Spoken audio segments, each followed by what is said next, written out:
Hello, my name is Allison Alperstein-Zeiler, and today I'll be talking about different forms of communication for infants. Specifically, I'll be answering the following question: which do infants prefer, adult talk or baby talk? First, what is adult talk and baby talk? Well, they are different forms of communication. Adult talk is a more mature and respectful form of talking. Baby talk is less mature, childish, and has a higher pitch. So why should you care about this debate? First off, it sets up how infants start communicating. Using one or the other can have many pros and or cons tied into it. This is crucial to investigate because it's super useful for real-life scenarios. It's a very common subject in the psychology realm as well and has past experiences. These reasons are also examples of why I'm so interested in this. Personally, I want to have a family of my own one day, so I should know which version of communication to use. In addition to this, the testing setups and outcomes are interesting to me.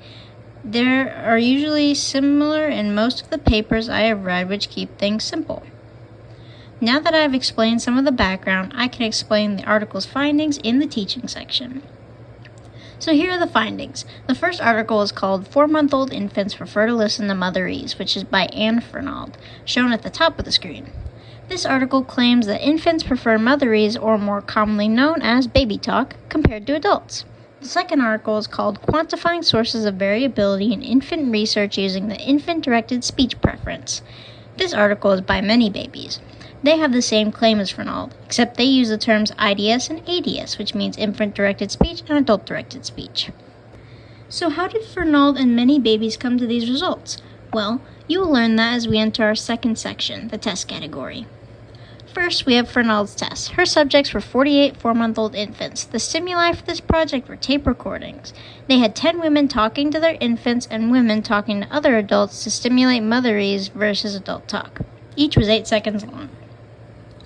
Fernald's design was simple. The dependent variable in this experiment was the number of trials out of 15 that the infants turned their heads towards the side of the room that used motherese.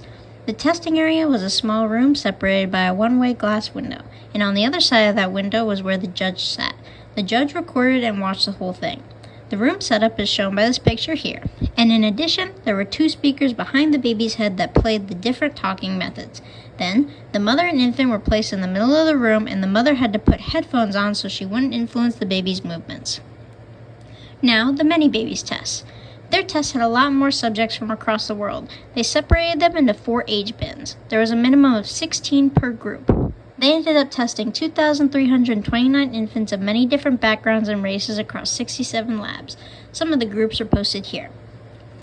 In this test, many babies used 2 different stimuli, visual and speech. The visual was different depending on the lab, but most of them used brightly colored checkered boards and a small animated video of colorful rings that decreased in size.